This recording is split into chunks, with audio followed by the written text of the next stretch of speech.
Tonight, a startling question is rippling through celebrity and royal watch circles alike, a question that refuses to go away and has ignited fierce debate across social media and entertainment newsrooms. What baby? The phrase may sound provocative, but it comes directly from the shockwaves created after comments attributed to Meghan Markle's close friend, McKee Zajifen, reignited long-simmering speculation surrounding the births of Archie Harrison and Lilibet Diana. What was once dismissed as fringe gossip has now been dragged back into the spotlight, not by anonymous online voices, but by someone considered part of Meghan's inner circle, and that has changed everything. If you found this report insightful, take a moment to reflect on how celebrity culture shapes health trends and why responsible conversation matters. Please hit the like button, subscribe to the channel, and turn on the notification bell for more in-depth coverage that goes beyond the headlines and keeps you informed as these stories continue to unfold. Share this video, leave your thoughts in the comments section.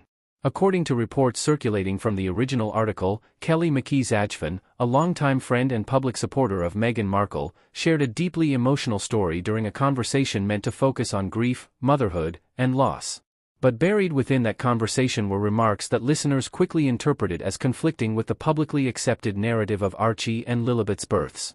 While Zajifen did not directly accuse or confirm anything outright, the language she used, the moment she described, and the details she omitted have fueled renewed questions that many believed had already been settled.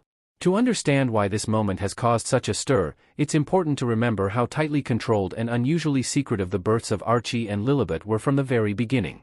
When Archie was born in the UK, official statements from the palace were delayed, details shifted, and even basic timelines were corrected after initial announcements. At the time, Buckingham Palace insisted there was nothing unusual, emphasizing Meghan and Harry's desire for privacy. Still, inconsistencies noted by royal reporters were never fully explained, leaving a small but persistent cloud of uncertainty. Years later, when Lilibet was born in California, the secrecy continued. No hospital photo call, no attending physician interview, and limited documentation shared publicly. Again, supporters argued that Meghan and Harry were entitled to handle childbirth privately, especially after stepping back from royal duties. Critics, however, argued that the lack of transparency, particularly given royal lines of succession and titles, invited scrutiny that could have been avoided. What makes McKee Zajifen's story so explosive is not just what she said, but when she said it. In the article, Zajifen reportedly reflected on moments of motherhood and loss, speaking candidly about her own children and the emotional bonds formed through shared experiences. Observers noted that when she referenced Meghan, the language seemed strangely detached from the physical realities of pregnancy and childbirth that close friends typically witness together. There were no mentions of hospital visits, labor calls, or the frantic, intimate moments many friends describe when welcoming a new baby. Instead, Zajifen allegedly spoke in broader, more symbolic terms, emphasizing emotional support rather than physical presence. For some listeners, this raised eyebrows. For others, it reopened old questions. If Meghan's closest friends were not present for or involved in the births in conventional ways, why not? And does that absence mean anything at all? It is crucial to stress that no direct accusation was made. The article itself carefully avoids definitive claims, relying instead on interpretations and reactions from commentators and royal analysts.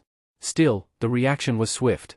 Social media users dissected every word, replayed clips, and compared Zajifen's comments to earlier interviews Meghan had given, including her descriptions of pregnancy, miscarriage, and motherhood. In doing so, they claimed to identify subtle contradictions that, in their view, could not simply be brushed aside. Supporters of Meghan Markle were equally quick to push back.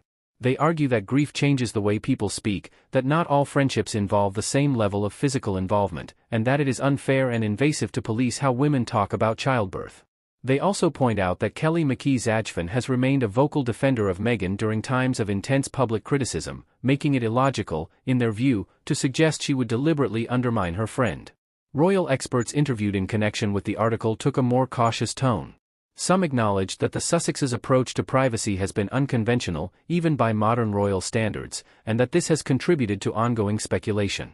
Others warned that reading too much into second-hand comments risks crossing into conspiracy thinking, especially when no verifiable evidence has been presented to contradict official records. Still, the phrase "what baby" has stuck, largely because it taps into a deeper frustration among royal watchers. For years, Meghan and Harry have positioned themselves as victims of misinformation while simultaneously limiting access to verifiable details about key moments in their lives. This tension has created an environment where even innocent comments can be interpreted as loaded, and where trust, once eroded, is difficult to rebuild. The article also notes that this is not the first time a friend's remarks have sparked controversy. Previous interviews with acquaintances and collaborators have sometimes added layers of confusion rather than clarity to the Sussex narrative. Each time, the couple's representatives have either declined to comment or issued brief statements emphasizing privacy, a strategy that has done little to silence critics. As of now, there has been no official response from Meghan Markle, Prince Harry, or McKee Zajifen addressing the renewed speculation directly. Without confirmation or denial, the story continues to live in a gray area, sustained by interpretation rather than fact. That uncertainty is precisely what makes it so compelling, and so divisive. What cannot be ignored is the broader impact of these discussions. At their core are real children, real families, and deeply personal experiences. Even as public figures, Meghan and Harry's children did not choose the spotlight, and many argue that drawing them into controversy crosses an ethical line. At the same time, others counter that when public narratives influence titles, public perception, and historical record, questions are inevitable. So where does this leave us? The shocking story behind Archie and Lilibet's births, as framed by the article, is not one of clear revelations, but of lingering doubt and unresolved tension.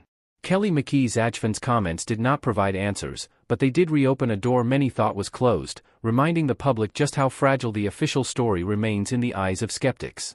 As this conversation continues to unfold, one thing is certain: silence allows speculation to grow. Whether Meghan and Harry choose to address these questions head-on or continue to let the narrative drift is a decision that will shape public perception for years to come. Until then, the mystery, fueled by fragments, interpretations,